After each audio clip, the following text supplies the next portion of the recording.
Okay, blessed Sunday po mga katsupera. At ayan, prepare po tayo ng ating tanghalian po ngayon. Linggo na umaga, ng pantanghalian pala. Ayan.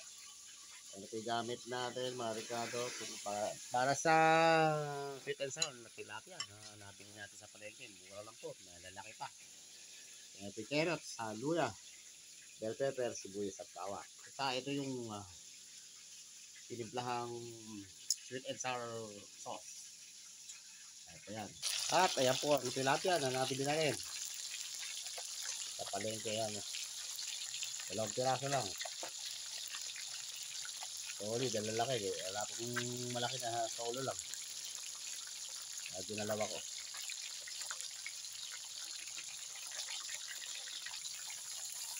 Ayan. Prito.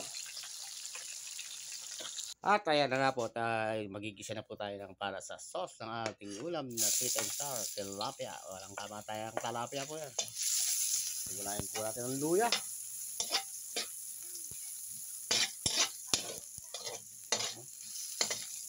Ayan, luya. Hintayin lang natin na medyo mag-brown na konti. Ayan, sunod na natin ang bell pepper.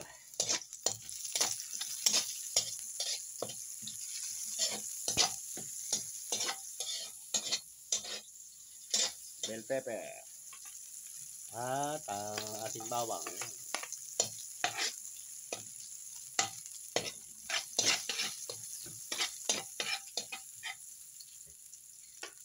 Sibuyas. Ayan, ang carrots. So, carrots. Ayan. At isusunod na po yung ating ginawang mixture na sweet and sour ketchup.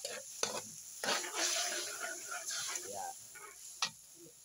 Hintayin lang po natin kumulo yan. Tatalbog na natin ang ating tilapia pagkakulo ng ating mixture. Okay. At ayan na nga po, at hindi po pala itatalbog yung ating tilapia, lalagyan na po ng sauce sa ibabaw.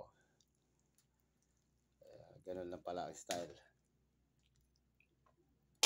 Okay, at yan na po ating finished product. At ulam natin ngayong linggo. Blessed Sunday po ulit. Maraming salamat po mga katsupera.